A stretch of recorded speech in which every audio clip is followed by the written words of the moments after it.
Narito ang ibang balitang tinutukan ng 24 oras weekend. Iimbestigahan ng Department of Public Works and Highways ang pagguho ng pader sa EDSA Ayala northbound sa kasagsagan ng ulan kagabi. We have to investigate. But initially, kung titignan mo yan, mukhang ito kapareho nung nahulog. Ito yung materials na ginamit. Ito, hindi to semento Parang, ang nangyari dito, kung sino man ang gumawa nito, pinapagabas nila na semento, pero hindi naman pala semento. Inopen natin tong isang lane na pwede nating matanggal yung mga tubular at saka yung mga drywall. Dapat bago matapos ang weekend, tapos na ito. Ayon sa DPWH, malaki ang pananagutan na nagpagawa ng gumuhong pader na substandard umano.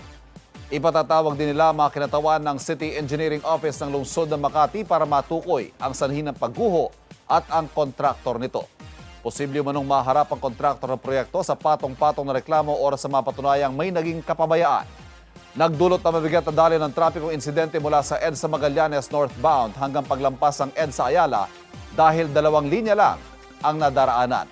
Pagtitiyak ng MMDA matatapos i-clear ang gumuhong pader ngayong weekend. Samantala, naniniwala si Dizon na dapat maayos ang mga lubak na kalsada sa bansa. Kasunod dyan ang napansin ilang metrong lubak sa bahagi ng Novaliches, pati ang mga napansin lubak sa EDSA kahit katatapos lang ng Phase 1 ng road reblocking. Ang resulta, mas mabagal na pagpapatakbo ng mga motorista para sa kanilang kaligtasan. Kaya nagkakaroon ng pansamantalang pagbagal sa daloy ng trapiko. Kailangan ayusin. Di ba? Buong Pilipinas, puro lubak ng mga kalye natin, kailangan ayusin.